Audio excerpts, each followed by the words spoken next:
What if I told you that one of the most powerful meditation techniques in the world doesn't ask you to sit quietly, close your eyes, or slow your breathing?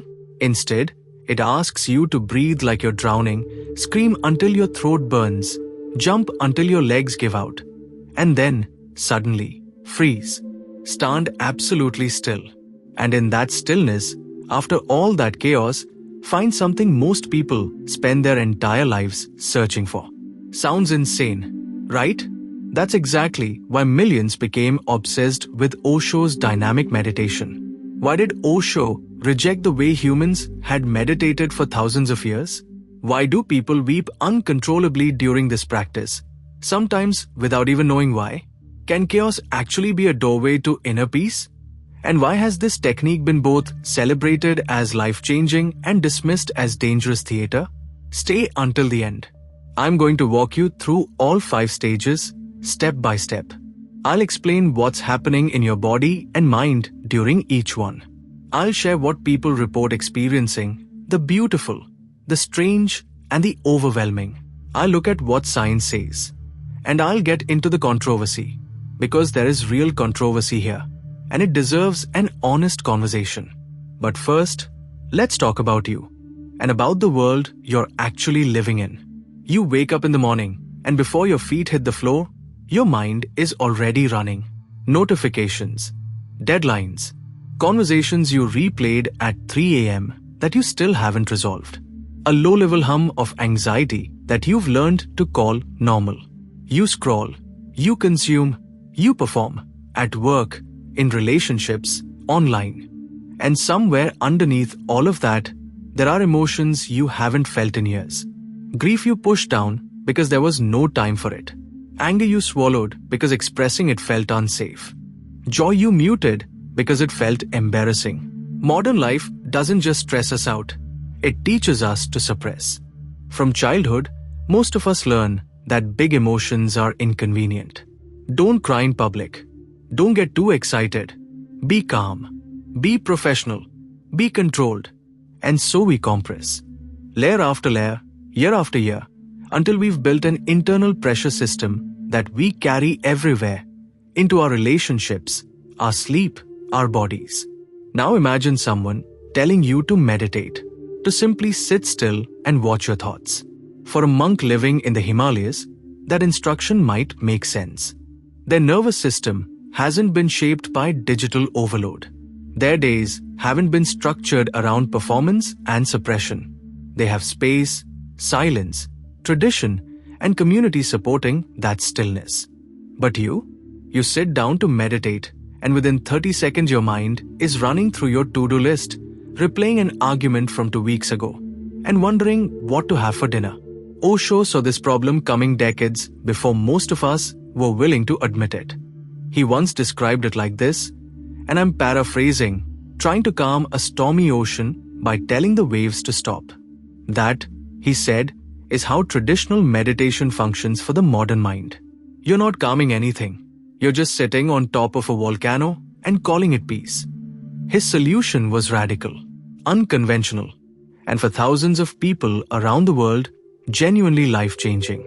Before we get into the technique itself, you need to understand who Osho was, because the man and the method are inseparable. Born Chandra Mohan Jain in 1931 in India, Osho, also known as Bhagwan Shree Rajneesh, was a philosopher, a mystic, and by any measure, one of the most provocative spiritual teachers of the 20th century. He was a university professor who quit academia to teach enlightenment. He was deeply versed in the world's religious traditions and deeply critical of all of them. He believed that most organized religion had turned spirituality into a system of control, a way to manage people's behavior rather than liberate their consciousness. He didn't ask his followers to renounce the world. He asked them to dive into it fully. He celebrated sensuality, laughter, creativity, and what he called the art of living dangerously.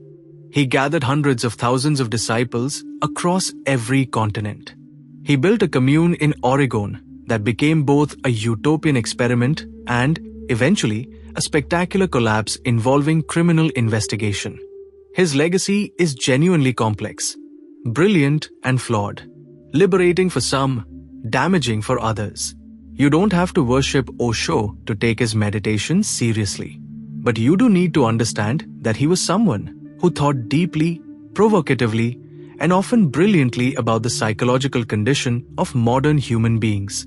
And among everything he created, one technique rose above all the others. He called it dynamic meditation. Osho developed dynamic meditation in the early 1970s. Unlike the sitting, breathing, observing practices that most people associate with meditation, dynamic meditation is fully active. It involves your entire body. It's loud. It's intense. It's designed to take you to your edge and then past it. The core philosophy is simple, even if the experience is not. Before you can experience silence, you have to clear the noise. Not suppress it. Not manage it. Clear it. Move it through and out of you. Think of it as cleaning years of emotional sediment from your system before trying to see clearly. If you haven't cleaned a mirror in years, you don't help matters by staring harder at it. You clean it first. Dynamic meditation lasts 1 hour. It is done in 5 stages. It is traditionally practiced in the early morning before the mind has fully engaged with the day. It's done with eyes closed or with a blindfold, and typically with music specifically composed for each stage. Let's walk through what actually happens. This is where it begins, and it is not gentle. You breathe rapidly, deeply, chaotically, through the nose. Fast, faster than feels comfortable. There is no rhythm to find, no pattern to follow. The instruction is simply, breathe as intensely as you possibly can and keep going even when every instinct tells you to slow down. What happens in your body during this stage is significant. You are flooding your bloodstream with oxygen. You are activating your sympathetic nervous system. Your chest heats up. Your hands may tingle. Some people feel lightheaded. Some feel a wave of energy moving up from their feet toward their skull. Some feel emotions beginning to surface, sadness rising without a clear reason, or a strange excitement or pressure building behind their eyes. This isn't just physical warm-up. The breath, in almost every spiritual and therapeutic tradition, is the bridge between the conscious and unconscious. Breathwork research has consistently shown that hyperventilation-style breathing can alter consciousness, release stored emotional content, and activate states that bypass ordinary mental defenses. You are, in a very real sense, unlocking something. The instruction is to put your entire body into it.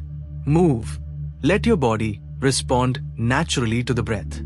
And just when your lungs are burning and your mind is screaming for relief, the next stage begins. Let everything out. That's the entire instruction. Whatever is moving in you, let it come. Cry if crying wants to happen. Laugh if laughter is there. Scream. Shake. Pound the ground. Dance wildly. Collapse. Moan. Rage. There is only one rule. Don't perform. Don't manufacture an emotion because you think you should be feeling something. And don't suppress an emotion because it feels embarrassing or frightening. Just follow what's genuinely moving in your body. This is the stage that confuses observers and frightens first-timers. It looks, from the outside, like collective breakdown. And in a way, it is intentional, witnessed, and for many people, deeply necessary breakdown. Psychologists who study emotional suppression have documented clearly what happens when we chronically bottle feelings. The nervous system doesn't forget. The body stores what the mind refuses to process. Trauma researchers have described how unprocessed emotional content lives in the muscles, the diaphragm, the throat, places that never get to finish the response they started. Catharsis gives those places permission to finish. People who have practiced dynamic meditation regularly describe stage 2 as where the real work happens. One session might produce tears with no memory attached to them, just the physical release of something long held. Another session might surface old anger, or a grief so old you'd forgotten its name. Some people laugh uncontrollably for 10 minutes and feel lighter for days afterward. But here's where it gets interesting, because stage 2 is only the preparation for what comes next. The music shifts, the energy changes, and now you jump. Arms raised above your head, you jump continuously on the balls of your feet, landing with a deep, forceful sound. Ho, ho, ho, driving the sound down into your belly with each landing. The physical exertion here is real. 10 minutes of continuous jumping is not trivial. But the purpose isn't fitness. Osho described this stage as driving awakened energy downward, grounding it, directing it, preventing it from scattering. From a purely physiological perspective, vigorous movement following emotional release does something remarkable. It metabolizes the stress hormones activated in the earlier stages. It integrates physical and emotional release. It generates a particular quality of presence, the kind that only sustained physical effort can produce, where the mind has nothing left to do but be here. The mantra, repeated with every jump, creates a rhythmic container. It keeps the mind anchored to the body. It builds intensity towards something. You are building toward the stage that most practitioners describe as the most mysterious of all. A signal comes, a drum beat, a single sharp sound, and you stop. Completely. Instantly. In whatever position you are in. Don't adjust. Don't find a comfortable posture. Wherever you are when the signal comes, that's where you stay. Stand still. Lie still. Sit still. And watch. After 10 minutes of chaotic breathing, 10 minutes of catharsis, and 10 minutes of jumping and shouting, your body is a storm. Your heart is hammering. Your lungs are working. Sweat is cooling on your skin. And in the middle of all of that physical intensity, you simply stop and observe. This is the stage Osho considered the meditation itself.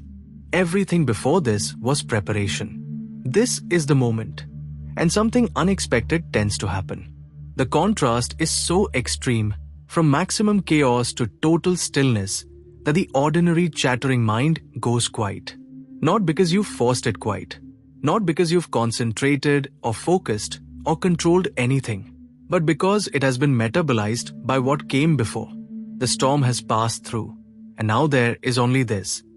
The sound of your own breathing slowing, the feeling of being inside a body, the strange spaciousness of pure awareness with nothing to process. Most people who think they can't meditate because their minds won't stop. In stage 4, they discover silence not as an achievement, but as a natural arrival. The music returns, joyful, free, and you dance. Not performance, not choreography, just movement as gratitude, movement as return. You are coming back to the world, but coming back changed, more porous, more present, more yourself. Osho was unusual among spiritual teachers in his insistence that celebration is not separate from spiritual life. Joy is not the reward that comes after enlightenment. Joy is the path. The willingness to be fully alive, to inhabit your body with pleasure and gratitude, is itself a form of awakening. Stage 5 integrates the hour. It gently closes what was opened. It returns you, grounded and light, to ordinary reality.